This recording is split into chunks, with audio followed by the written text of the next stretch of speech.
going on, everyone? Thank you so much for tuning in on Indie Social tonight. Unfortunately, Dylan couldn't make it, but he did send in a virtual hologram.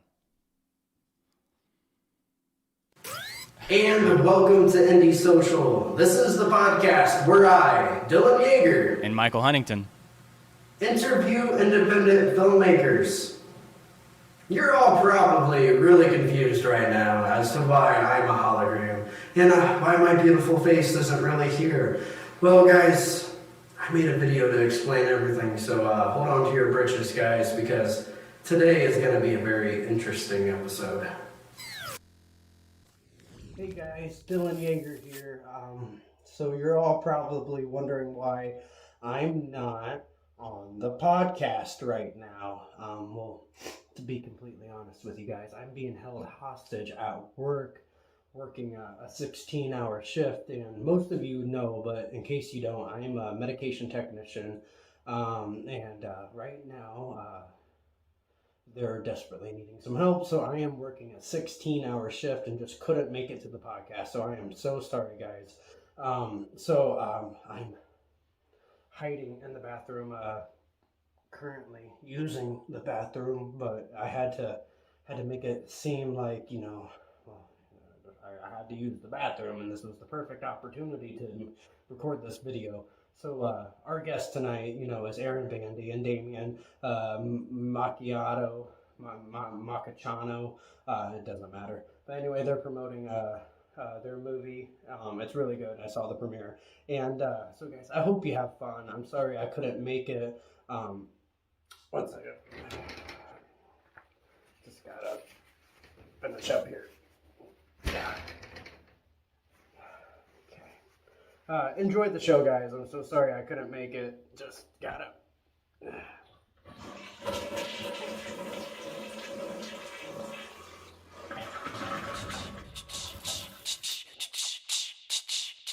Yeah. Welcome to the show. Indie Social. I know you'll love our guest today. 'Cause what we've got for sure will amaze. So take this time and put your stress aside and come with us. Don't be shy. Just take a seat and enjoy the ride. Oh, we are Indie Social.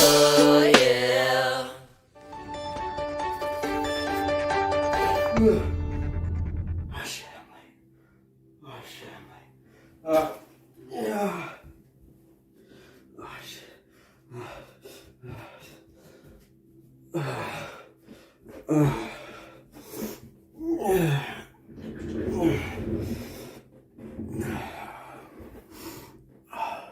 Is this thing already rolling?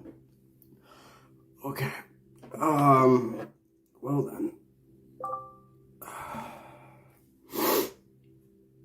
Well, guys, welcome to Iowa Film Community News. This is the start of one of my long 16-hour shifts, hence as to why I can't be there in person. But I got some news for you before I go into work. As you can tell, I just woke up, so I gotta make this kind of brief. So, let's start off with, we got Brian Makerzowski. He's gonna be popping up somewhere right around here, guys. But this is a show reel for his cinematography, animation, and direction. This is probably one of the coolest things I've ever seen. It's absolutely beautiful. Go to Iowa Film right now and check it out. Watch the whole thing. Totally worth it, guys. Absolutely beautiful. And we got a new actor here in the Iowa film community, Raw Farrow Walker.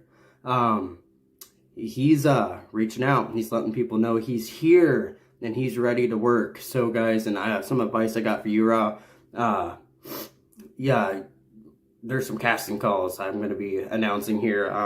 Since you're new, it's going to be kind of hard for people to kind of reach out to you. You got to reach out to them. Audition, man. Get your name out there, because once you start having a solid resume, get some headshots, get that demo reel coming in, and people will start reaching out to you, buddy.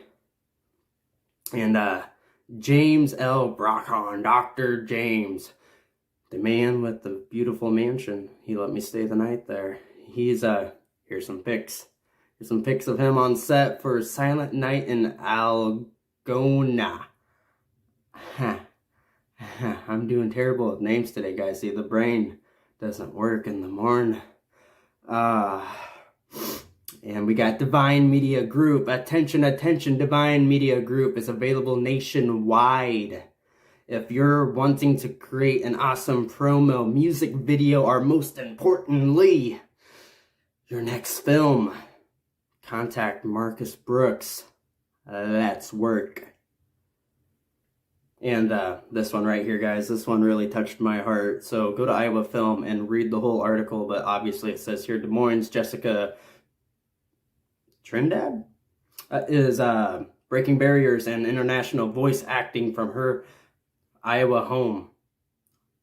Go to Iowa Film now. Read this. This is pretty intense stuff. It'll make you cry. This is some pretty cool stuff, guys. And now, time for the casting calls. Justin Norman. This dude's always posting stuff. He's looking for some extras. So go to his or go to Iowa Film. Look him up because you'll find he's needing 10 people. Just a quick thing here. A group of approximately 10 people will be needed to stand in front of a platform where another character is giving a speech during a police investigation. More details and stuff if you go to Iowa Film for that. And Kevin Michael is looking for 4 camera operators, 1 reply operator, and 1 score bug operator. Go to Iowa Film for some more details on how to contact him. And then Hannah Wright is also holding a casting call. Let's see here, guys. It's going to be for Saturday and Sunday, November 20th through the 21st. This is the plot. A young woman buys a new home in hopes of starting a fresh life after the death of her mother. However, unless items placed in motion are changed, she may meet the same mysterious fate as her mother. Role description: Steve, any race or male, 40s to 50s. Steve is a soft-spoken, caring father figure to his stepdaughter. He is troubled by the mysterious death of his wife and wants to make sure her only daughter has a fresh start in life. He's very attractive to small details and will play as the audience eyes for this short. I really wanted to audition for this myself, but I don't look 40. Even though I am getting quite scruffy, I still look like a baby trying to grow facial hair. So drats. But I know some actors out there who could fit this part pretty good, guys. But that's all I have for you today. Sorry it was kind of messy. I just got up and I gotta go work for 16 hours. So, gotta go.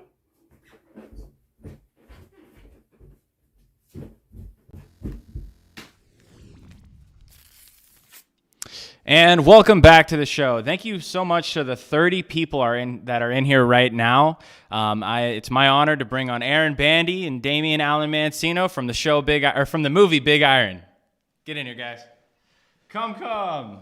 The show Big Iron. Wow. I mean, it's going to be a good show regardless anyways. It's going to be a good show. So go ahead and talk a little bit about this film and what we're going to be seeing tonight, as well as kind of the role that you played in the movie. Well, let's see. I'm Aaron Bandy. I was the producer, and I'm one of the 2 editors on this film. And this is a short film based off of the classic song Big Iron by Marty Robbins of the same name. We decided to adapt it into a film late last year. We filmed it back in May after successfully making a Kickstarter for $3,000. Went down there, filmed it, spent a lot of months working on it, and it's finally time to show the world, and I'm excited, and I'm glad to have our lead actor, Damian, here with us to show it. Hey, everybody. My name is Damian Allen Mancino. I'm the lead in Big Iron. I play the Ranger. And, really excited to finally get this out there so people can see it. Really excited about the project. One of the cooler things that I've worked on. So here we go. And then just to add to that, this hasn't been screened really anywhere else except privately. So this is really the first public premiere of the film. So let's go ahead and roll it. Eventually. Maybe eventually. Maybe. There we go.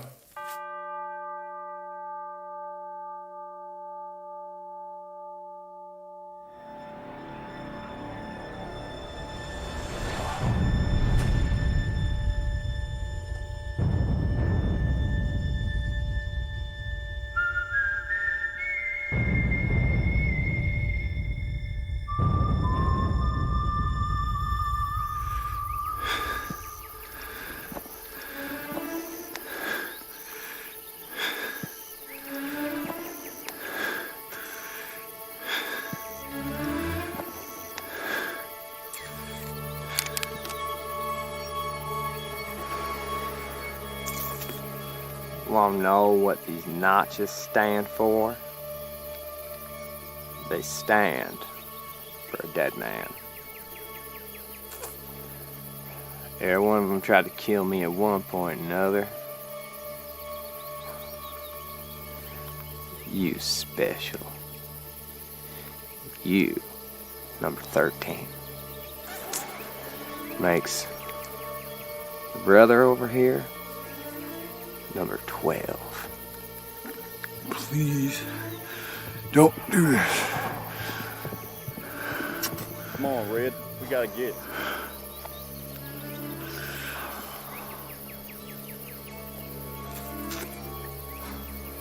Sorry, fella.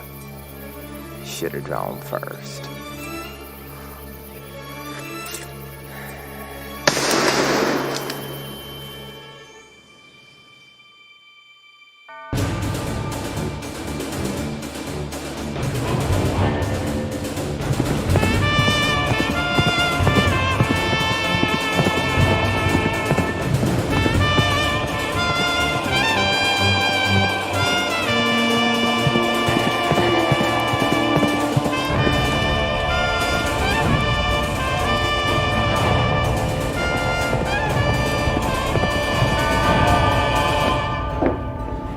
Thank you, boy. You sheriff around here? I just swore in my old deputy first thing this morning as a sheriff. But we sure did clean up this town, though, didn't we? Funny you should mention cleaning up this town.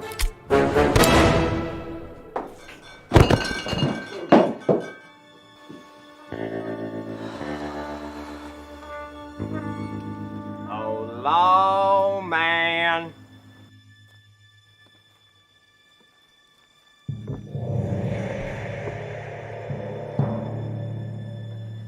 Glad you could join me.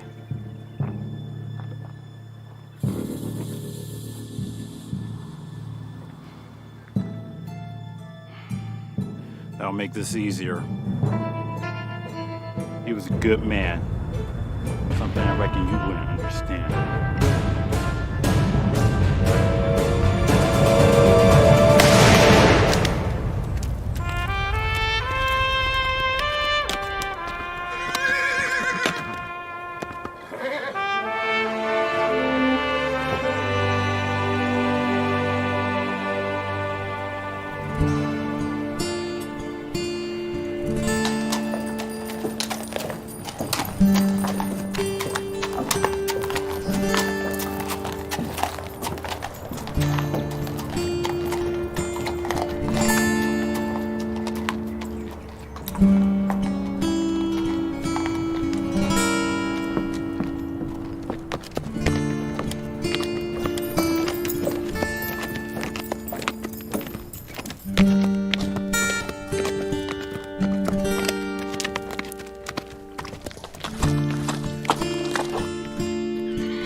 Well, Marty, what you writing there? Just little things, thoughts, dreams. Maybe make a song out of it someday.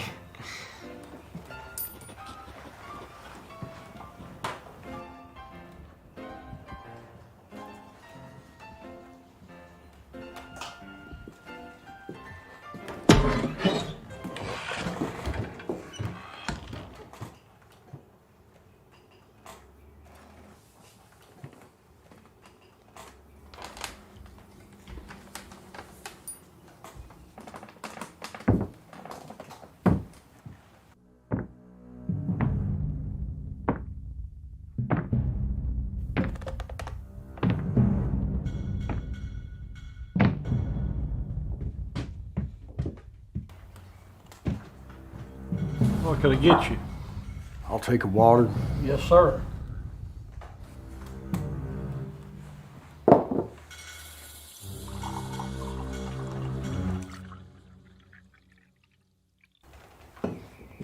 you go, sir.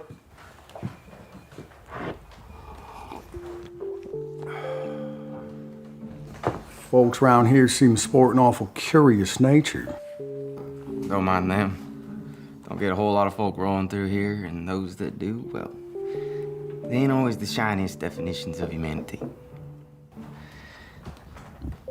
Funny you mention that. I'm looking for a man might have rolled through here. Hell, word is he lives here.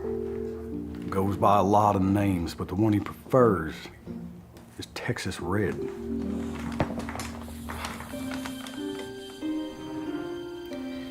What do you want to see him for? If you don't mind me asking.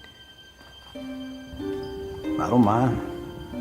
I won't be here long. I just came to bring him what he deserves. I'm an Arizona Ranger. Well, I'll have you know, Ranger.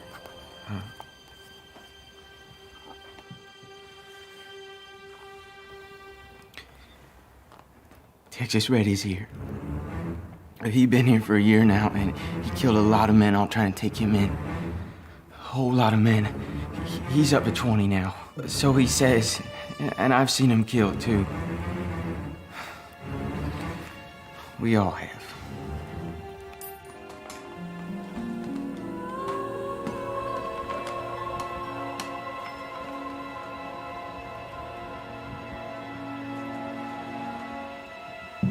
It don't matter. I've bested men with more gratuitous resumes.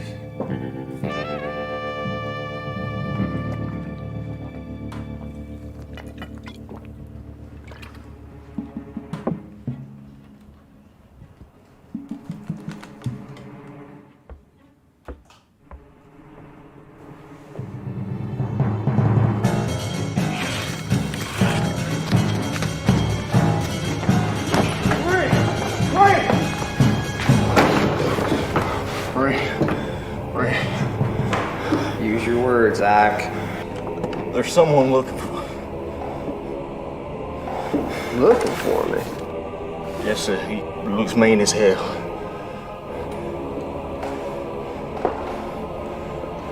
Meaner than me?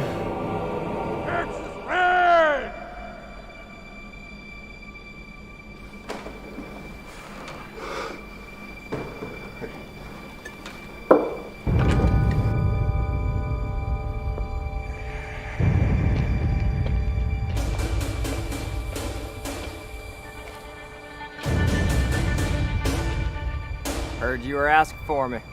Some sort of law? I am. Poor fool. I killed law for it. I don't mind it neither. I know.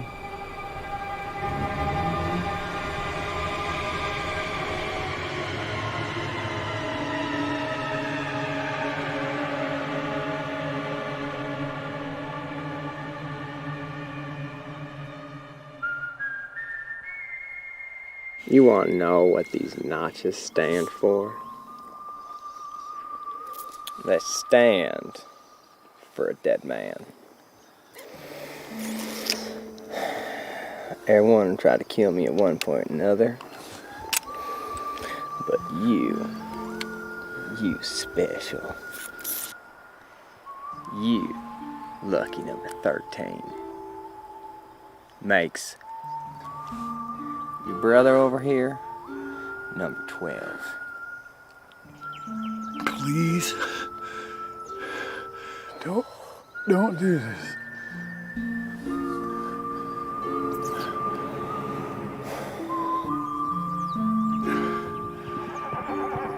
Come on, Red. We gotta get it.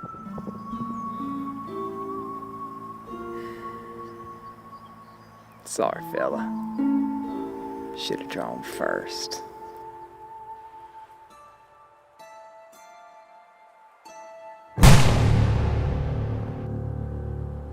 You want a countdown? Your move, Thomas.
You don't remember me?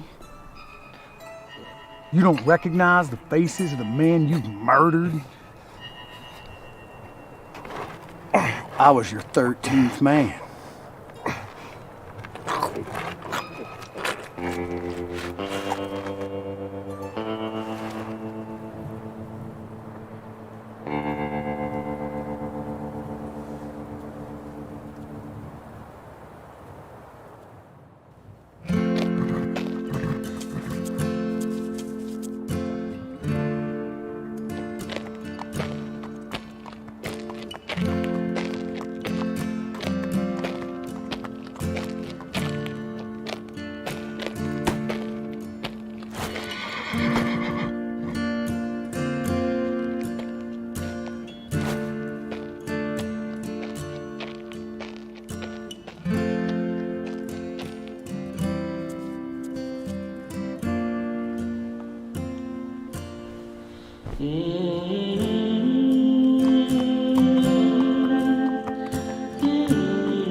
far more freer and finally come to see since the big iron set our worries to roll. I wonder if that ranger ever found peace, and maybe the big iron finally found home.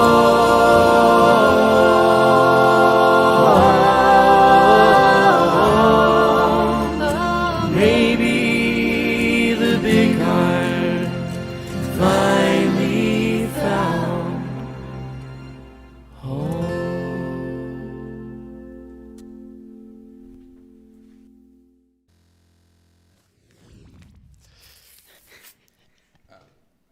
One second. And welcome back, dude. That was amazing. Everyone give it up for Big Iron. Come on, clap. Clap for yourselves. That was beautiful, man.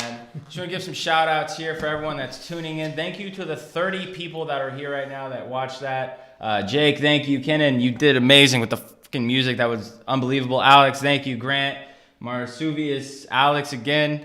Grant, what is that? Oritz Films. Thank you for tuning in. And then Alexis, hey. Thank you for tuning in. Thank you guys so much for checking out that film. You can literally tell how much hard work it took to make that movie, and it was so good. It's definitely, oh my gosh, no, it gets me emotional anytime I watch that thing. Yeah, I would be unbelievably proud of this project. And like, as an editor, you watch your project so many times. I'm sure you know from experience. You watch your thing so many times, and by the time you get it done, you're like sick of it. Yeah. Not this one. Yeah, and I think that's the magic in it, the fact that you can watch it as many times as you probably have and still find ways to love the film, because damn, dude, that was so good, man. Or it says, I'm so proud of it and so thankful for being a part of this. Yeah, man, I'd be grateful too. I'd be so proud to be a part of this film that I wasn't. You know, fun fact, little known fact, Michael almost was involved in this film, but when he was willing to drive 13 hours for it, but when he found out it was actually 14, he said no. Not the 1 extra hour killed it. The 1 extra hour, man. You know, I'm a millennial. So anyway, we have a few things that we want to show tonight. Earlier today, we did an interview with some of the cast and crew from the project, and then we also have an interview that Aaron did with Kananiah. I will say it for him. I messed that up. Kananiah Dean Belial. There we go. I've done voiceover before, and I've had to say your name, and I have to like Google it every time to make sure I'm not pronouncing it wrong. But Kenan's I can call him Kenan because I've known the guy for years. But yeah, Kenan's the one who did that score. Amazing. Yes. You agree, Damien? Yeah, I don't think we've highlighted that enough yet. And I mean, obviously we'll show the interview with him. That's all original music. Yeah. Like somebody, Kananiah, did that. Yeah. Just for this film. Can't believe it. So for everybody that watched it now or watches it later, and half of what makes that movie is the music, please recognize that it was done by somebody specifically for this short film. Like, you gotta be kidding. It would be cool if you guys had your own individual soundtrack for this film and like were able to put it on Spotify or something, because that ending song is so good. I might have a conversation with Kenan about that. But yeah, Kenan he unfortunately was not able to be here with us in person. But so this morning, before I came over here, I had a conversation with him on Zoom and asked him a few questions about what he did. So if you're curious for what he did and the ideas he came up with to make the music, stay tuned, because we're about to do an interview with him explaining how he did this beautiful, beautiful piece of magic. Yeah, let's go ahead and roll it. Hey man, how's it going? Hey dude. I feel like I haven't seen you in a while, like a few weeks. About 2 or 3 weeks since we premiered this in Austin, and I'm sad. I miss you. I know, I miss you too, man. I miss everybody down there. I kind of want to go back to Austin already. Well, good news is we're going right now. Yeah. So speaking of Austin, we had the big premiere down there back in late October. And one of the big things that was talked about after the showing was the musical score. And no, I'm not referring to the actual Big Iron song. I'm referring to your song. Oh, well, thank you. So I figured we could talk about that real quick. So obviously, I felt that the song was amazing. I think it was definitely your best work that you've done. And I honestly I'm not saying that as being biased. I know I say that about like every time you do a song with me, because we've done several films together over the last couple of years, but I genuinely think this one is your best. It's just like something that moves you to tears almost. Oh, thank you, man. I worked really hard on it. I think the key for music to work well in film is that it's not the main thing. It's meant to serve. And so we had a really unique opportunity with Big Iron. We had the song, right? That we started with, Big Iron by Marty Robbins. And so this already is a story told through music. And then we decided to take that and turn the music into film. And so now it's my job to go through, it was a story told through two filters, and now I have a third filter of music set to this film based on music. And I thought, how do I make this original yet serving and yet paying homage to the original song? And that was the unique challenge. But I think we did give the best we could to the original Marty Robbins song and this new piece of film, which I hope you enjoy. It was important to me to include bits and pieces of what made the original song important, what made it work. And so what that meant was taking it from a zoomed out view. Okay, what makes this song work? A lot of what we use was the style. So you'll hear it in a lot of the music, especially the end credits, the melody style and the chord style of what makes up the whole entire piece is meant to pay homage to Marty Robbins' writing style. But there's also points in the score that I decided to make it its own thing. There was a theme for the Ranger that includes a few note rises and falls. The way the melody works sounds a little bit like Big Iron, but there's the main melody is meant to serve for the Ranger himself as well. So it all works into itself, and you'll hear in the score, you'll go, wait a second, was that Big Iron? And the answer is yes. So I'm not going to say at what point in the film this part happens in, but there was one part of the score that I remember just blew everybody away. And just there's that part in the film where I think everybody was just so overwhelmed from emotion. Like, whoa, that sounds amazing. Like the vocals sound great. Just such an amazing piece. And like, how did you come up with that? And who were the people who helped you with that specific part of the score? For anybody who doesn't know, my background is that I grew up in a very musical family. My parents are both teachers. They both sing, play, and write. And so this piece that you'll hear with vocals is very much a collaboration with my family, which I'm very happy about. My dad actually wrote this song, and it sounds a lot like the Marty Robbins style, which you'll hear, and he plays guitar in it as well. So we wrote this song. He wrote the main part of it. I helped with a few of the lyrics, but he wrote almost the entire thing. We worked together remotely. I'm here in Nashville, Tennessee. He's in Des Moines, Iowa right now, but we were able to work remotely on this project. And my mom was also able to sing on this. So he recorded her with the lyrics and melody that we wrote together. And I put it together for the final score. And it's the main voice, the main vocals that you'll hear throughout the score and on this specific piece is me. So in case you didn't know, that's who's singing on that piece. So I got to have a wonderful opportunity of singing not only for this film, but with my whole family. Last thing, Ken. So, you've worked with other people before, and I know you're going to continue to want to work with more films in the future. How is the best way that folks should contact you or get a hold of you if they wish to work with you on something? Yeah, I mean, I'm open to any conversations that anybody wants to have. I love meeting new people. So if you want to reach out to me, you can do so on, I have Instagram, I have Facebook, And there's always my website if you want more examples of my work. My website is kenaniah.com. That's just spelled like my name, Kenaniah, which you'll see right here below if Aaron's not lazy. No, I'm just kidding. Dude, this was a fun time. This was a blast. Thanks, Aaron. Yeah, no problem, man.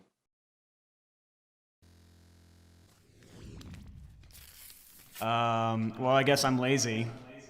Let me mute my microphone or TV. Anyway, Sorry, go on. Kenan. I will get a text. I ran out of time. I'm sorry. I guess I'm lazy. He Forgive me. failed you, man. I was gonna check out your website, now I don't know how to. So, Aaron, good job. So go ahead and talk about what's our next interviews. Who were on there? What am I saying? Who did we talk to? So our next thing. So again, we weren't able to have everybody here because a lot of people came from Texas. So before the show started, me, Michael, and Damien sat down. We talked with a few of the cast and crew members. We talked with all three lead actors: Damien, Eric Riggs, who plays Texas Red, Alex Matthews, who plays Marty Robbins, and then we met also on the call was director Eric Hess and two of our executive producers. And I know I'm going to say your last name wrong, Damien. Help me, Joe and Lisa. Vanetta. Vanetta, yes. Two people who are just so full of kindness and helped us in so many ways, bringing us horses, letting us film on their 500-acre ranch. If you want to see more backstories on them, we have videos on our Facebook page that you can check out. But we sat down and had a conversation with them to get their thoughts and inputs on the film. Yeah, so let's go ahead and roll that interview. Show Indie Social. It's a podcast where we kind of feature independent filmmakers, and you guys just kind of got done wrapping up a big film. And I know it wasn't filmed in Iowa, but Aaron's from Iowa, and we like to represent Iowa. So how did you guys get kind of involved in this project? Alex, let's start with you. Hi. How did I get involved with the project? So my brother, we've worked together a lot.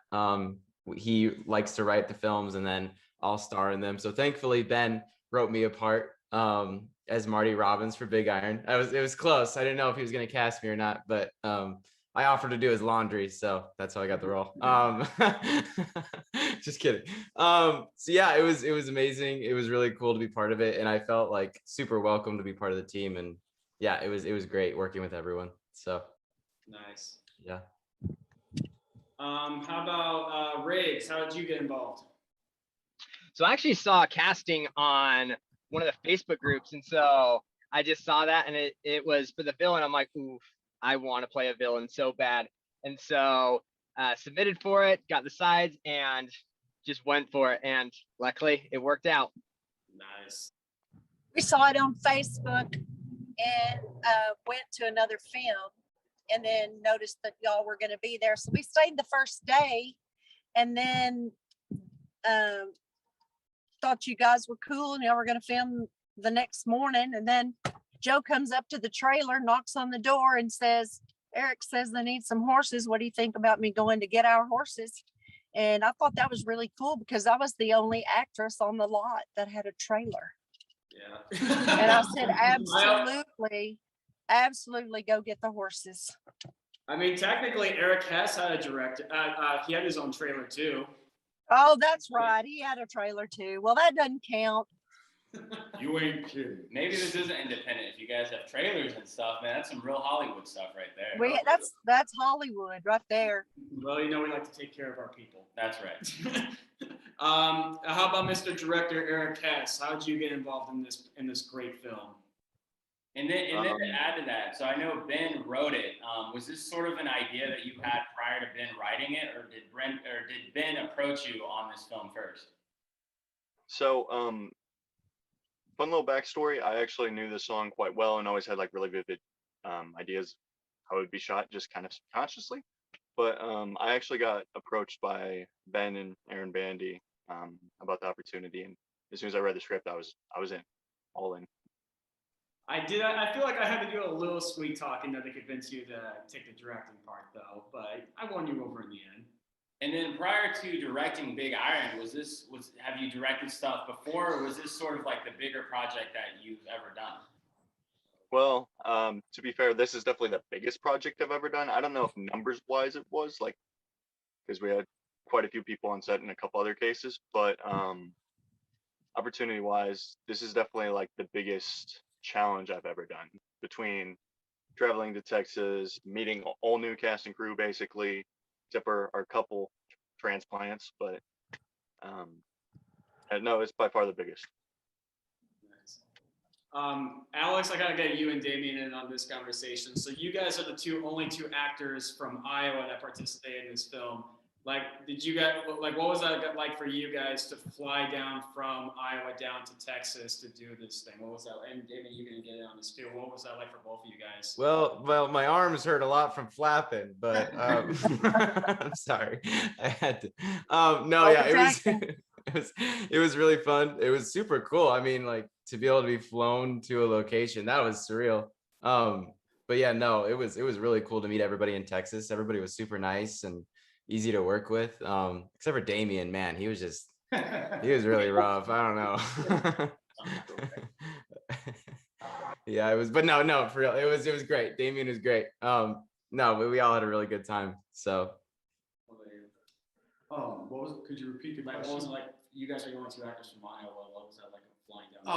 I felt very, very important. Yeah. And it was great. The whole thing was just an amazing experience, and it was a little nerve-wracking. I had, to this point, only worked with really one crew, Michael and Brittany and you, and, kind of going out of state, not really knowing anybody, but my fears were dispelled immediately upon meeting everybody. So, Riggs, you said earlier that you always wanted to kind of play a villain. Was this your first time doing that? And if so, what was sort of the research going into that? Yeah, so it was the first time that I was a villain going into this project. And I read the script 1.5 billion times. And I just had this idea of this character that he was just obsessed with killing. Like, it was a hobby. Like, he was obsessed with it and just loved every part of it. And so it was just one of those things where he just has the biggest ego. And so I had to just, honestly, it wasn't all that difficult because I just pretended like it was me. No, but I read a lot of just different characters that were in Westerns and their process of, how they developed into these awesome characters. And so I was like, okay, well, these are the things that I know. How can I go through and actually show this? Because that was really what I wanted it to be, that they had such a great villain that it would make Damien look good, which, by the way, is really difficult. Just throwing it out there. So, this is the question for you, man. So you portrayed Marty Robbins. What was sort of, did you ever listen to any of his music growing up, or? Yeah, no. Iron was sort of the first time hearing about him. Yeah, it was really cool to play Marty, because it was, a fictional take, because he sadly didn't get to witness, that the Big Iron actually happened. But it was a really cool way to show, like, kind of like the story of the song. But yeah, no, it was really fun to listen to all of his songs, and he's just a masterful storyteller, and he had a huge impact, on the music industry. And so to be able to play him was really cool. And it would be really fun to know in the future to play him again and doing like more of his stories through his songs and stuff. But yeah, it was really fun to just listen to all of his songs on repeat. When I was working and driving around, I would just have his playlist in my car. And so it was really, really cool. So yeah. The truth is, you guys, this film is absolutely fabulous. It shows the talent of everyone. Everyone stepped up to the plate to put in the best of their own talent, except me, and my extra was just kind of in and out. But I'll forgive y'all for that. That's okay. When it makes a sequel, we'll cast you in a bigger part. Yeah, next time let me at least walk in front of the camera twice. The thing is, though, it was meant to be. This was meant to be. You were meant to do this at our home. We were meant to help you guys. It was all meant to be. It was in the cards, because if the other guy had showed up with his horses, Damien wouldn't have fell in love with Biggin. Biggin wouldn't have fell in love with Damien. You know, Damien rode in the pasture at my house in his underwear. That's never happened in my life. I've never lived out there for 60 years and never had a man in underwear on my floor. So that was pretty cool memory. But seriously, it was meant to be. So that kind of leads into my next question. When you guys were down there and you were filming it, did you ever imagine it to turn out how well it turned out? Was there ever a moment where you're like, I don't know, man, I don't know if it's going to be what it's going to be? Were you guys ever scared, or did you always kind of know that Big Iron was going to be this badass film that it ended up being? So, can I answer this one? Yes. Okay. So pretty much every single day, we almost kind of had to completely rearrange the schedule, whether it was weather or some other thing. So the fact that it did turn out as well as it is just a huge contribution and like compliment from the cast and the crew. Like if we didn't have good people, this would have been hopeless.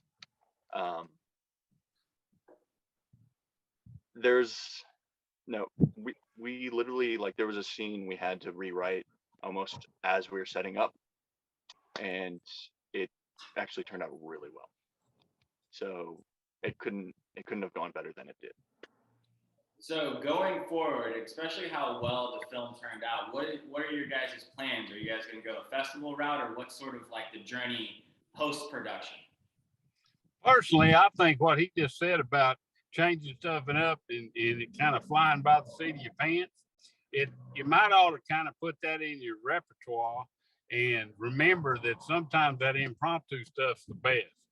Absolutely. Absolutely. Yeah. So to sort of end this off here, I just want to say that obviously the film was so good, and I think as creatives in every film we make, we always sort of take something away from that process. What was something that you learned and gained from this experience? And let's go ahead and start with Eric Hess, but all of you guys can answer. I mean, I learned so much from this film, but I think the biggest things to me were, no matter what the cards are, you can still make a full deck from it. As long as you have the right crew and cast around you, and you've done your due diligence with the creative vision ahead of time. The fact that it came out as well as it did just speaks to that, and it really showed me not only what we're capable of with that type of personnel, but who I want going forward too, if at all possible. Like the type of people, and I don't know, it's just incredible. Alex, how about you? I learned a lot from this too. And as someone who's trying to be an actor, it was such a surreal experience, to get to work on a set that was as big as it was. And I just learned, like, be prepared. You never know. If we thought that I would be shooting all my scenes on the second day, but it was raining, so we needed to switch it around. And so we shot all of my stuff first day. And so, I was glad that I was all prepared, because you never know, you might have to do the work right away, or and so just learning, prep is super important, that especially as an actor, you can't, it's really hard to just show up and not really know what you're doing and really put out something that you're proud of. And so I'm still working on it every day, but I would say that I'm glad I prepared, because it was important too. So Riggs? There were a lot of things that I learned from this, but some of the biggest things is just really just enjoy the moments that you have with the people that are there. So along with all of the prep that has to go into all these things, but once you're actually there, just really find time to just make memories with the people that are there. Because once we left set, that was all we had left. Like, we can't ever go back and do this again. And so making sure that we can, Damien and I talk often, that we go back and we talk about, all these things, like, dude, I remember this and I remember this. And if we hadn't have taken the time to really do that, the relationships that we have from here wouldn't have been near as strong or as awesome as they are today. So just take time to enjoy the moment that you're in. Don't lose focus that there's joy in the process. Joe and Lisa? Sometimes I think when you step out of a comfort zone and try to help someone else, you find the best part of yourself. So just being able to be there for others and do something you're not used to doing, it comes back to you tenfold. And now I've seen myself on the big screen. I'm ready to do it again. Yeah. Who says y'all can't do it again? We still have all the stuff, and I'm sure you've got some good ideas. So saddle up. Come on. Gosh. Well, again, I just want to thank you guys for coming on here and showing your film. You know, I was honored enough to see it early, and yeah, it was amazing, man. You can tell all the hard work that went into it. Phenomenal acting, great directing, and I mean, overall, it's a great story, man. And I'll look forward to seeing the documentary one day. It will happen. All right, guys. Hey, guys. Thank you so much. Stay in touch. Thanks, guys. Come home. Thanks so much, guys. Thank you.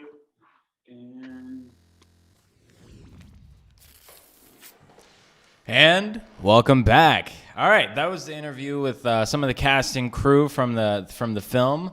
Yeah, man. Again, what an amazing movie, man. And I just want to kind of talk about the behind the scenes with you, since you were the producer for the show. When did it first kind of land on your plate? Like, when were you kind of signed on as the producer here?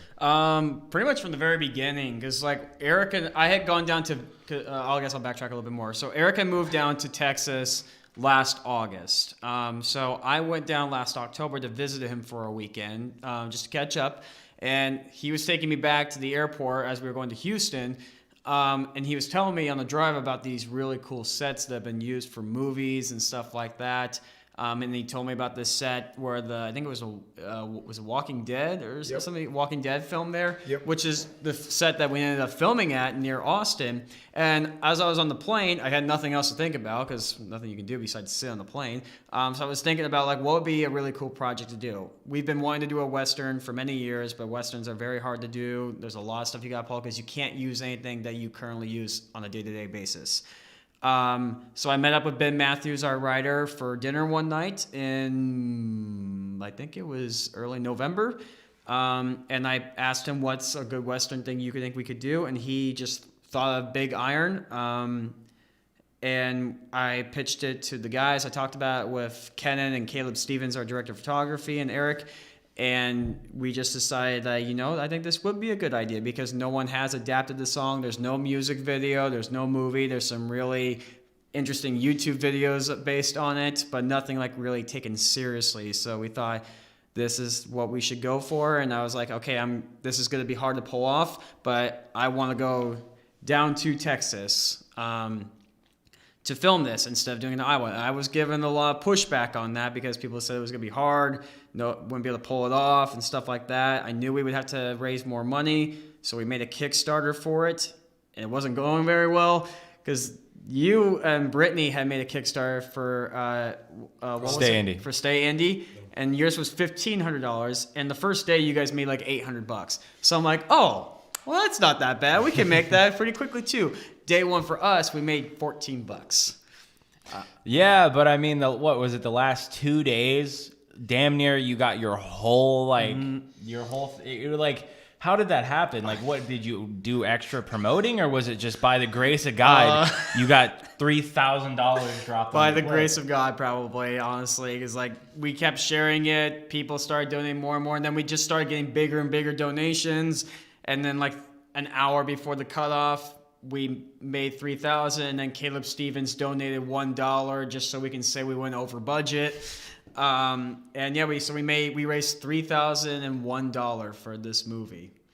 Well, I mean, it's amazing that that's all it took, actually, because when you watch this film, you don't think this was made for $3,000. It definitely feels like a high-budgeted project. Mm-hmm. So that's just, that's shout out to your whole production team, man, for taking what is a big budget for independent people like us, but in terms of everything that it takes to make a film, it's really not that much. And that was probably the bare minimum going into making that movie. Now, Damien, what was your involvement in this film? I know that you were the star, but how did you get signed on for this project? Aaron contacted me and said, "Hey, I'd like you to audition for a role in a Western." And I heard Western and I was like, oh yeah, yep. So I auditioned, and like normally an audition is like some guy with their phone running some lines. I got in contact with you and I was like, I'd like to shoot like a minute or so audition, like a short, like with cuts and extra characters and the whole thing. So we did that, and I had never heard this song. So I didn't realize that the script had very, very particular lines. So I changed a couple of the lines because I thought they were no good. And we did the audition. You edited it. We sent it out. And the director sent me back a message, Eric Hess, saying, I want you to do it again, and I want the lines the way that I wrote them, or the way they were written. I was like, all right. So we did it again. And yeah, then turns out they let me know I had the part. Well, also turns out. Yeah, turns out I'm the only actor in the film who didn't have to audition. I already had the part. Aaron had apparently told Eric that, like, this is our guy for it. That's the end of it. Unbeknownst to me, yeah, who really, the more I think, Aaron Bandy is the king of wasting my time. Like, driving out to his place, the 2 auditions, and your time as well. But no, it was, and you know, not for nothing, everything ends up being something you can use, something that's a good experience, you know. I would do that again if I had a shot at, you know, something that I really wanted for an audition. I would rope you guys in, you know, and be like, hey, can we shoot this like that? Yeah. So, so I want to, you know, if you guys have questions out here for these guys, they're more than happy to answer. We got some questions right now. We got a question from Oritz Films. He says, Alex, hey.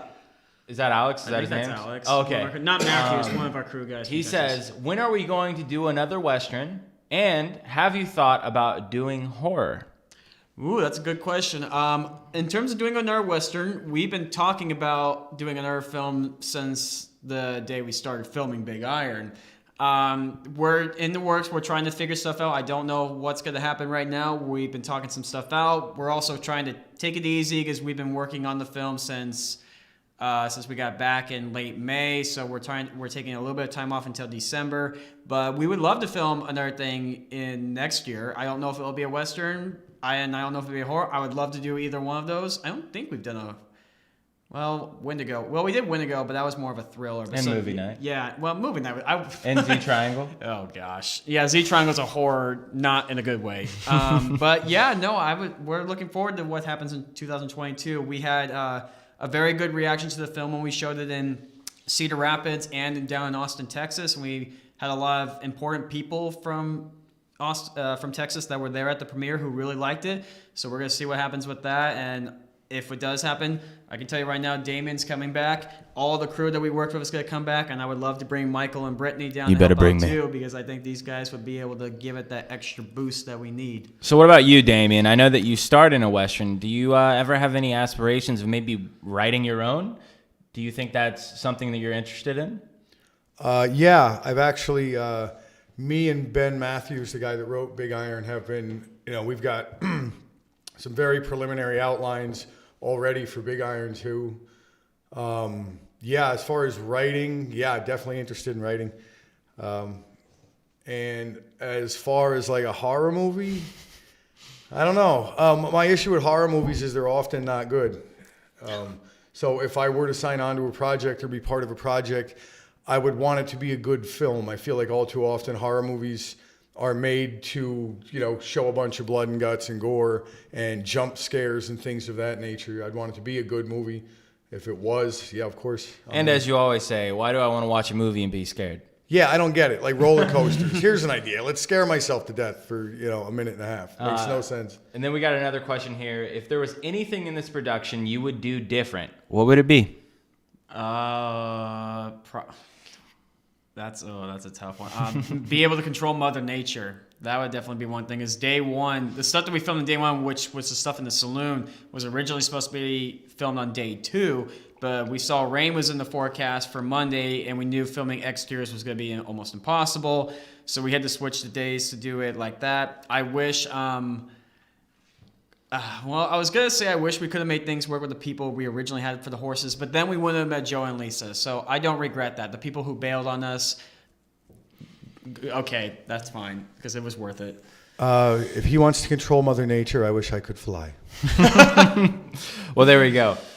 Jason S. West says, "Thank you for letting me take part in this project. It was an honor." Yeah, Jason was awesome. He was one of the extras in the saloon wearing the blue, and he was really good. So talk to me a little bit about that. How were you able to get all those extras? Was it just through a Facebook page, or how did you find those guys? So basically, what happened is that we found the equivalent. So we have the Iowa film page up here in Iowa. So we found the Texas page. I think it was Texas filmmakers, Austin filmmakers, or something like that. And like me and Caleb Stevens, our director of photography, we posted stuff like crazy to find crew members as well as background extras. Because I remember I made like a really big post listing for the role of Texas Red, the bartender, and anybody who wanted to be extras. And I got more emails of people wanting to be extras than actually doing the roles themselves. So we had a lot of people show up, and they were all great to work with. I never once like had a person who was an extra where I was just like, get off the set, you're being too difficult. This film's not about you. You're just here in the background. Everybody there was willing to help. They were so super kind. They were patient with dealing with us, patient with dealing with Damien. I'm just kidding. They were just really good people. So it was just basically asking, and they did it. So what was that? Hold on. This is the best part about the extras. Most of these people have like period costumes, like legit stuff. All of like our crew, the actual actors in the thing, we threw together stuff from Walmart, Goodwill, our grandparents' closet. And these guys had like jeans made in 1870. Like, yeah. So I wanted to ask, this is definitely, and I might be wrong here, but this is probably the biggest set that you've been a part of, right? Oh my gosh. Especially being the producer for this. What was it like managing all of that, having all those other people when normally it's probably just a run and gun crew? Very, very hard. We would get up at 5 a.m. every day. Screw that. Yeah. The set was 20 minutes from the Airbnb we rented in downtown Austin, so that was good. At least it wasn't too far of a drive. But we had to be on set by 6:30 every morning. Every morning, not just for one day. Every morning, we filmed for 5 days. So a lot of it is just like from the moment you wake up, you're checking your emails to make sure nobody's calling in sick and make sure everybody knows what they're doing and stuff like that. And then you get to the set, and then something would always go wrong every day. Like day 1 was the rain, day 2 was the horses, day 3 was the beginning of exhaustion, day 4 was trying to get all of Eric Riggs' scenes in because he had to go to another gig later that week.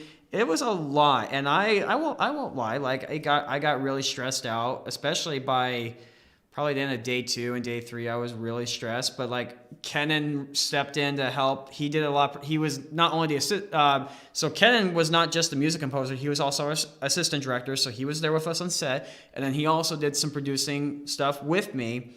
And his father Kevin was there. He helped me with stuff. And Joe and Lisa, who are our executive producers, that we credit them as for helping us so much, they chipped in to help me out also. Because like every day, I would have to be going to the Walmart that was like 5 minutes away from set to pick up extra props that Eric requested. So I was moving around a lot. Like all that stuff that you guys saw, especially like when Damien and Riggs were doing their showdown scene, I wasn't there for almost all of that. I was gone a lot, and for the saloon, so I missed a lot of those things. I still saw everything that was going on, but I was just running back and forth because we didn't like have this. This is part going back to the question about, do you have any regrets? I regret not getting multiple prop masters because that would have definitely eased some of the stress. But it was a lot of work, but everybody chipped in. Nobody was like making fun of me, like saying, hey, come on, suck it up, get going. Like everybody was very supportive, but it was very hard. It was very, very hard. What about you, Damien? I know just like you, or just like most of the times, it's always like, short crew, like we never have that big Hollywood type of feel. Like what was that like to be a part of such a big production? When I compare this to the other sets I've never been on a set. This is the only set I've ever been on. Yeah, I was starstruck a little bit when we first got there and we went out and checked it out. And like, it just keeps going. Like it's literally an entire town. It was really, really cool. As far as like all the things that go wrong, I haven't had an extensive career, but it's all been indie film and something always goes wrong. and we always figure it out. So, and like the guys that were running the show, I wasn't worried. Like they'll figure it out. They always do. And that's kind of the attitude you have to take.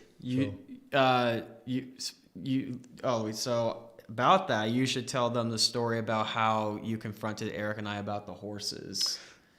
At the end of the first night when you asked us, like, are they coming and all that? Oh, yeah. So we're sitting around afterwards, Monday night, and, so what are we doing tomorrow? Well, we got the horses coming, and because I've done indie film, if it can go wrong, it will. And I was like, well, what if, they each had a guy that was coming. I was like, well, what if neither one of them show up? At least one of them's going to show up. I gotcha. But what if? Kind of looked at each other. Well, then I guess you walk into town with no horse. Hold on a second. Let me get right. It's just everybody that's listening.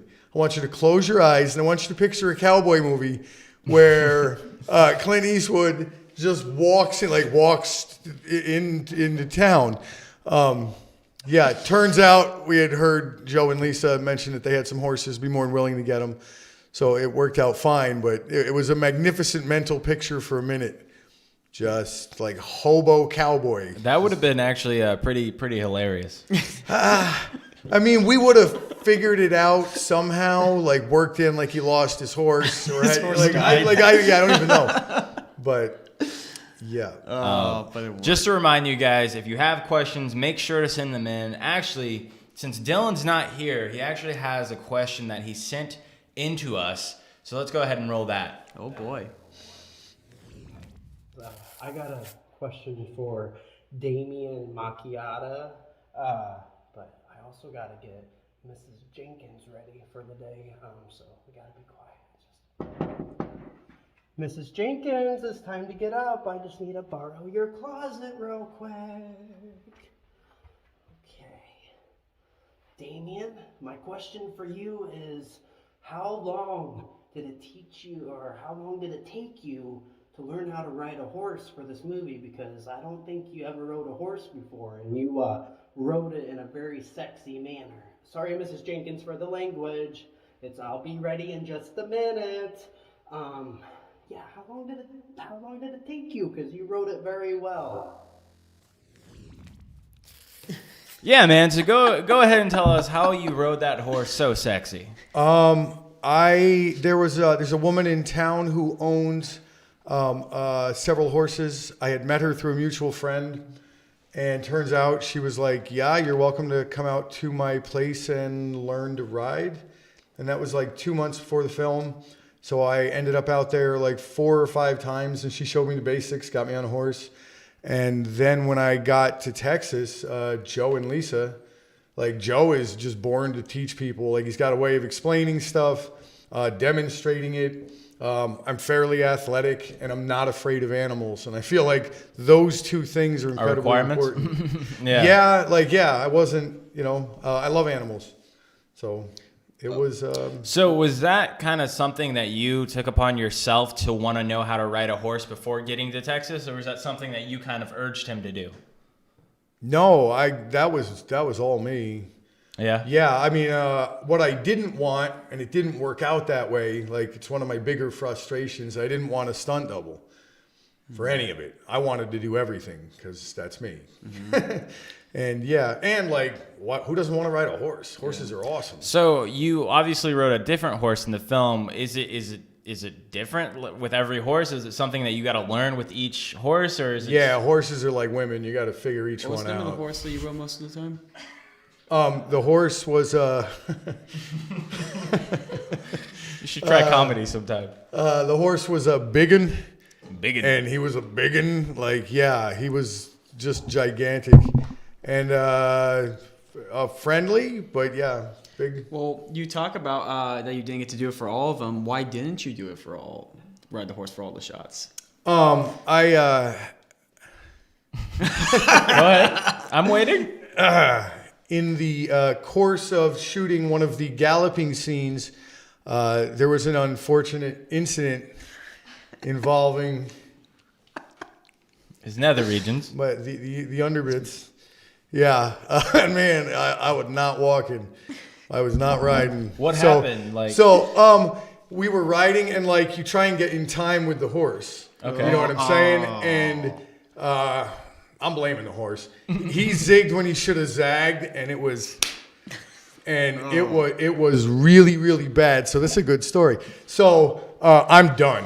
Like, I get off the horse, and I'm like, I know why cowboys walk the way they do. You know what I'm saying? Because the junk's all busted up. And we're like, all right, well, Joe can fill in. We're 15 miles from the house. We're out in the middle of nowhere. So I just strip down to my underwear and give him my entire outfit. So we've got several other horses out there on set, for transportation, might need them for shots. So I get on one of the other horses, and we got video and pictures out there somewhere of me just riding around in the field in Texas in my underwear. Yeah, while Joe doubled for those scenes. I mean, Joe actually did a pretty good job resembling you. Like, I don't look at him and be like, oh, that's clearly a stunt double. Yeah, I had no idea. I do, but I like, What shot is it? All the galloping All the scenes. galloping shots. One of them's me. Yeah. Yeah, we Really? tried. Well, he did a few before Yeah, I the did a horse few. incident, and then you tried to continue. Yeah. But yeah. Wow. So like all the stuff when he's in town, that's Damien. All the ones where the horse is running at full speed is Joe, and then I think there's like a few shots where he's walking out in the wilderness. That was you. Yep. So you did like probably 85% of your Yeah, I didn't do all of it, but yeah, it was. It's a good story. It's really cool. Yeah. Well, and then we're out in that ranch, Joe and Lisa's 500-acre ranch that they invited us to on the last day that we were supposed to film for 4 days. We ended up doing 5 because they were like, hey, come to our ranch. You guys can, we didn't ask them. We didn't beg them. Nothing like that. They offered to us, like, why don't you guys come up to the ranch? You can have dinner with us, spend the night, and then film wherever you want on the ranch the next day. That was one of the greatest film days of my life. Like that was one of the greatest days of my life. Like, I'm not even kidding, man. Well, I'm just looking at from behind the scenes, man. It looked like a truly it seems like something that you would write about in a fairy tale book almost. You know what I'm saying? Like, it doesn't seem real, but the stories that you guys tell is like, it's like this amazing couple that you never knew in your life were able to let you in their homes and treat you like family, man. Yeah, and they did, and still do. I talk to Lisa and or Joe, once a week. Mm-hmm. Like, you gotta be kidding me. They're just fantastic people. Lisa is very to the point. She doesn't mess around. She's like, if anything, she should be a producer. She would make great, because she's just not afraid to go and do something where anybody else might be a little bit nervous or uncomfortable. She's like, I don't care. I'm gonna go and do it. And she told me that. She told Eric that. Like, whenever we were nervous about something, she's just like, go and do it and make this movie.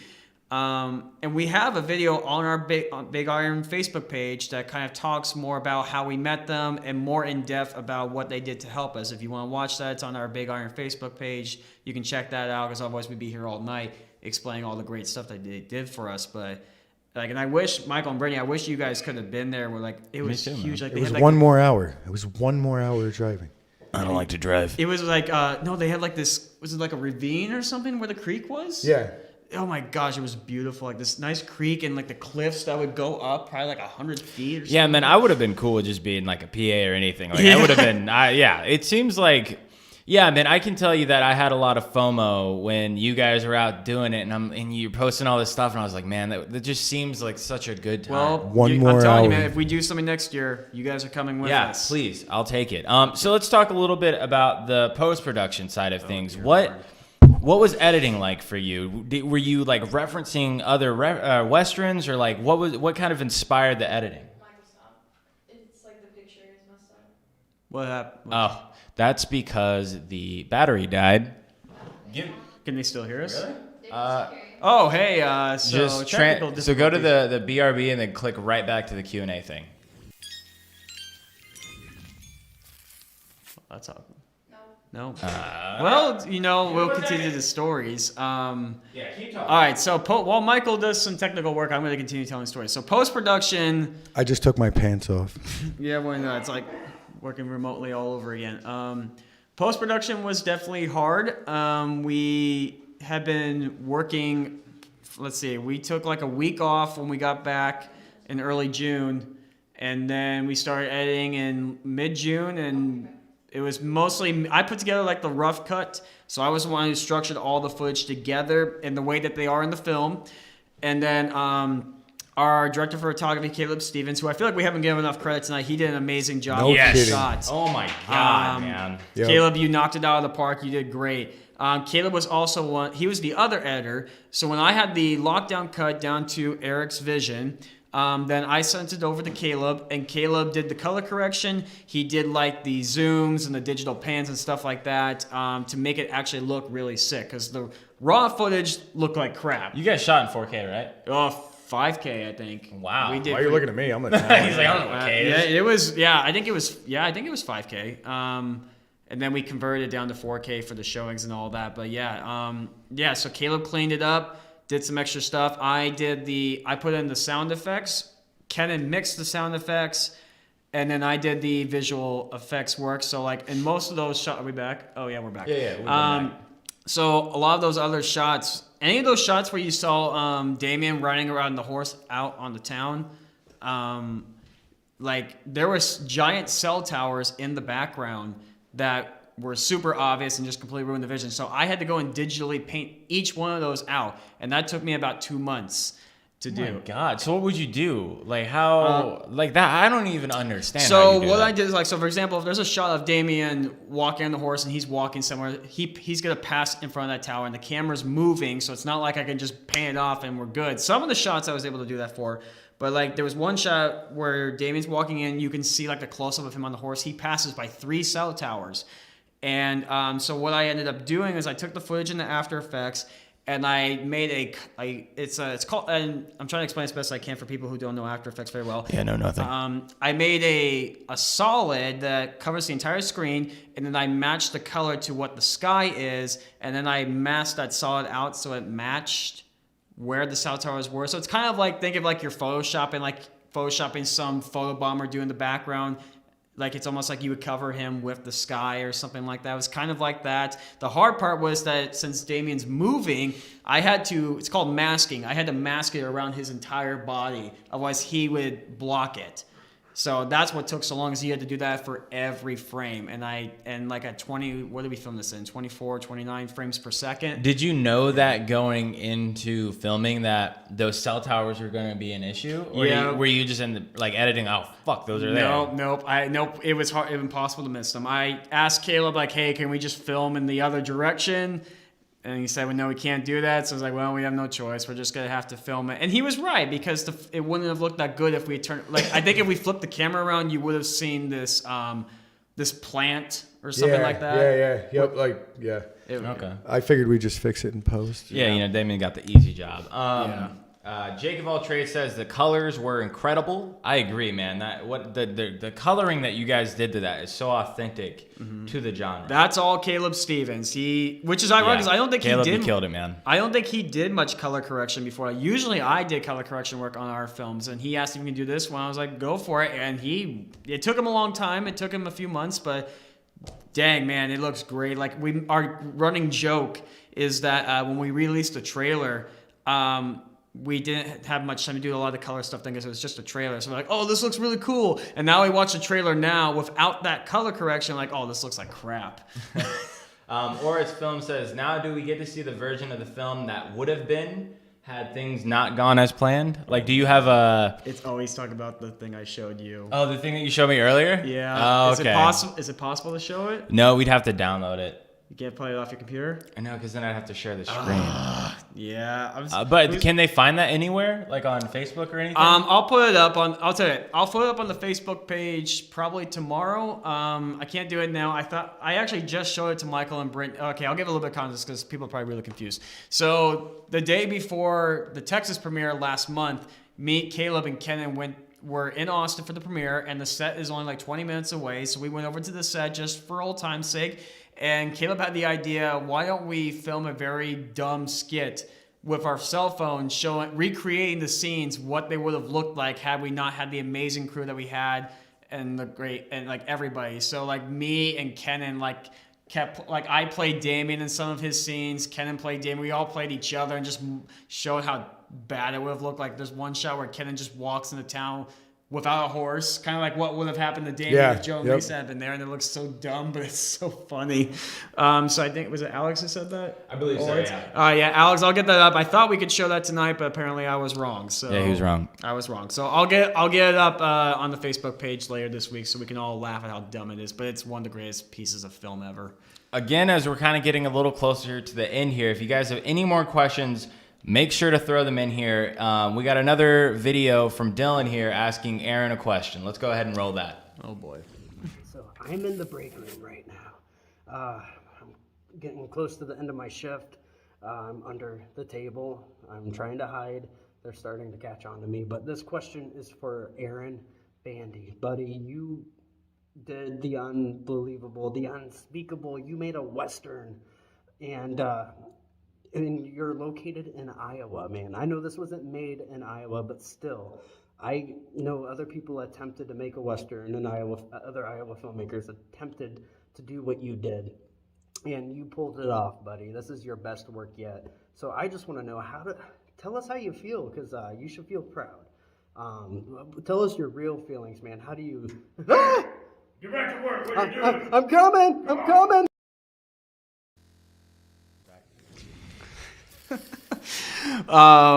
Yeah, go ahead and tell us how it feels, man, to make that amazing film, dude. And yeah, go ahead. It feels really, really good. It hasn't hit me quite yet. When we got done with the Texas premiere, like, we were in a really big theater.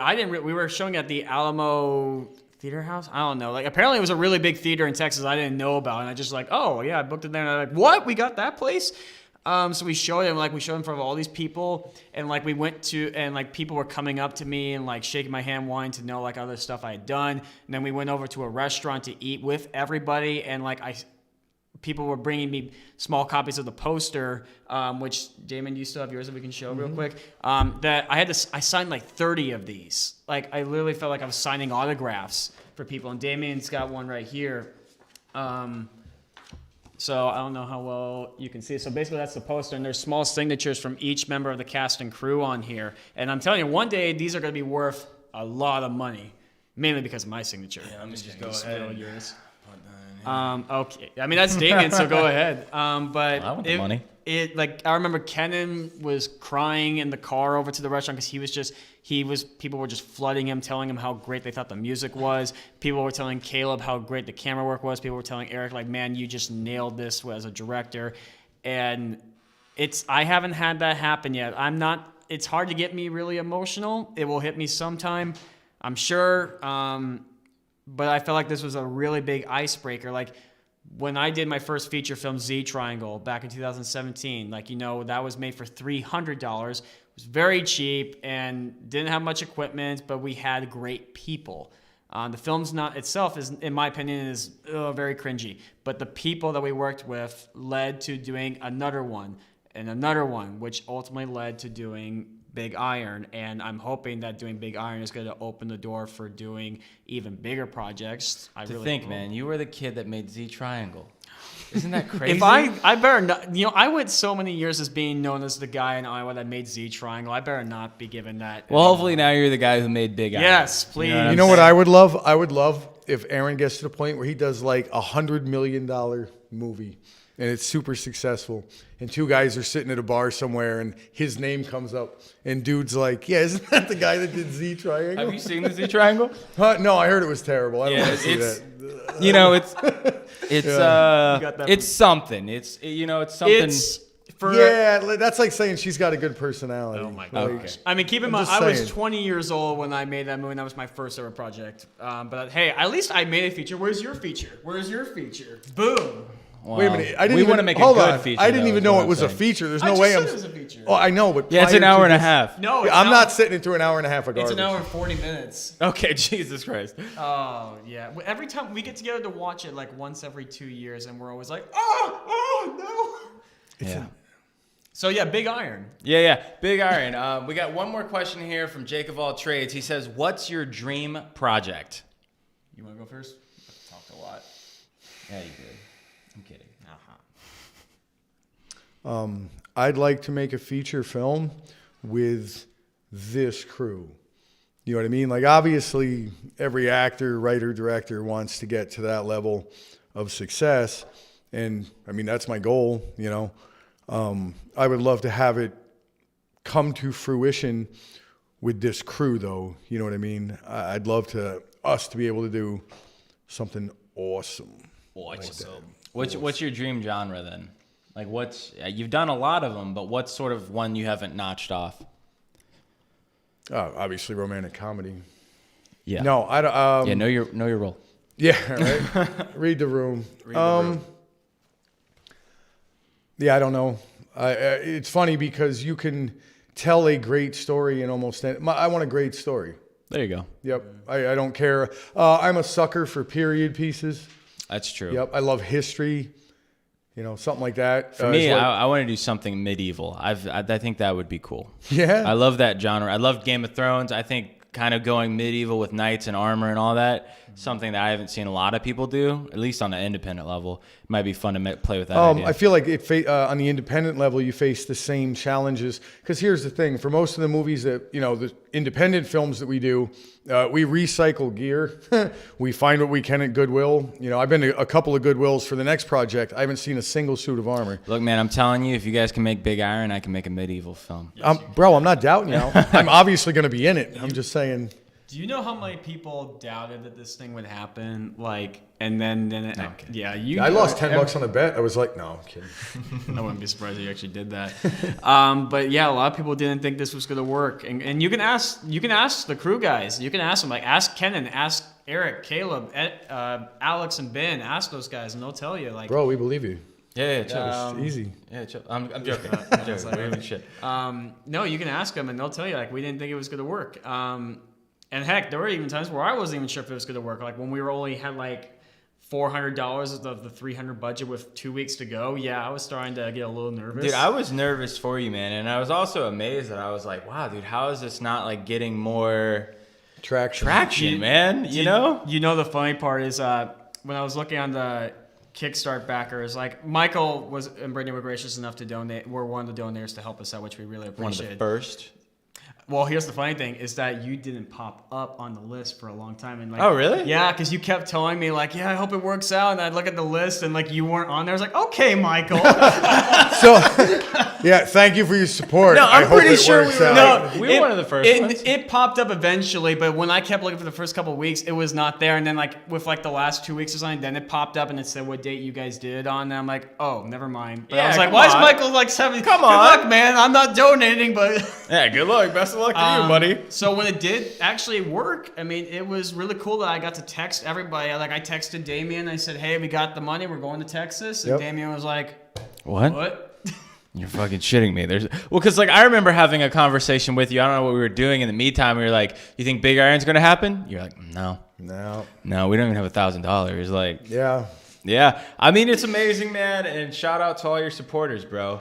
So as we're wrapping up here, where can people find you? Like where can they watch more of your projects if they liked who you were today? If you did a good job, they might check out your other stuff. Well, again, if you want to check out some more behind the scenes stuff of Big Iron, like cast interviews and showing videos of showing the day-by-day process, go to the Big Iron Facebook page. You can watch stuff there. We do have the videos on YouTube. The channel name right now is Iowa Movie Maker. I'm going to be changing that to Something Cool Films here soon, but I'll post links when that happens. So yeah, like you can check out every step-by-step process that we did from the moment we left Iowa, from when we flew back. You can check all that out, interviews with Joe and Lisa, and just a lot of really good memories. I really wish we could, like I was back in Austin for the Texas premiere, and we were only there for like 3 full days, and already I want to go back because it was a lot of fun. And like Damien said, I hope that this leads to doing, like, I would love to do another feature, anything that's better than Z Triangle. But, well, that would be anything. Oh my gosh. Yeah. He's not, we'll have a $500 budget. I don't disagree with him. He's not wrong. But no, like Damien said, I'd like to be able to do something that had a really big budget, like hundreds of thousands or even millions of dollars of budgets. And I want to bring everyone down. Like Big Iron, we were limited on who we could bring from Iowa down. I think Alex and Damien were the only actors from Iowa that we brought down. but we know so many great people up here. Like I want Michael and Brittany to come down. I want Dylan to come down. Rob, Bryce, Amanda, Patrick, Caitlin, even your wife. She's a really good actress too. I think we know so many great people that should come down and be involved. And there's a lot of great people down in Texas. There's way too many names to list. If you could go look through the credits of the Big Iron, you can see just how many people helped us out, because those guys are the true heroes. And I want to do another project where everybody is able to team up and showcase their talents, because we have a lot of potential. Heck yeah. Damien, where can people find you? I'm on Facebook, Damien Allen Mancino. Finally. And on Instagram at Valhalla 1976. Yeah, and then on there you can kind of just, you've been getting into editing a little bit. Is that recent, your editing project on Instagram? Yeah, I've been doing some editing on iMovie. Be the new editor. It's interesting. I haven't done much for acting since this, but I've done a little bit of Can you wonder why after seeing that movie? I've done a little bit of directing and a little bit of writing, and about to do a little bit more directing. And like any facet of this business I can be involved in, I'm satisfied with.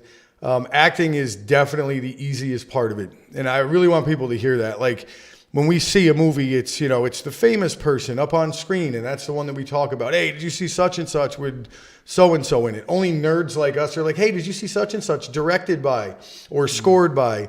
But, just from the very little bit of the other stuff that I've done here lately, it's 5 times as much work. Yeah. I have to know everybody's lines, not just mine. And then, Right. Shot lists and just the entire thing. So yeah, whatever. I'll do whatever. Holler at me. He will, but he's So great to as we close up the night here, Dylan had one more special video that he wanted to show you guys. Go ahead and roll it. All right, guys, that's the end of my 16-hour shift.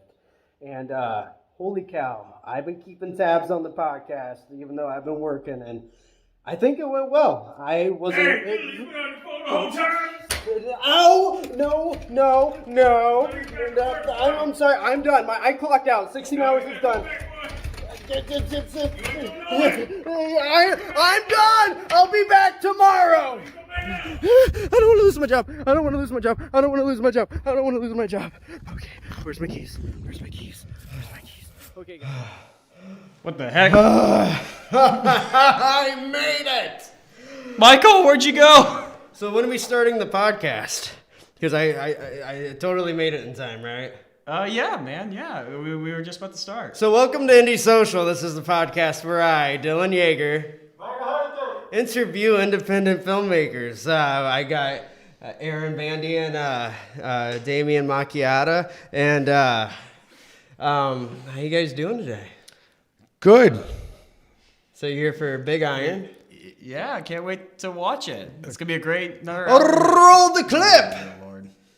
No, I'm joking, guys. I know. I'm so sorry I couldn't make it. I actually managed to get out of work a little bit early, so I showed up at the very end of the show. But thank you all so much for sitting through this. These guys are absolutely amazing. Michael, get back over here. Come sit next to me. I gotta sit, I'll stand. Oh, why don't you be Stand on careful? your lap. Okay. No, I'm kidding. Okay, well, we're gonna wrap up the show. We got a guest coming up. Yes. Let me scoot over. Okay. On what was the date? November. Fuck.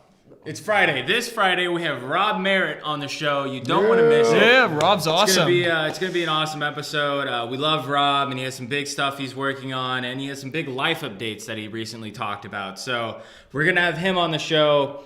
And then later on the week, we're going to have Cole Chauvin, which is actually the guy who made the Indie Social theme song and the Stay Indie theme song.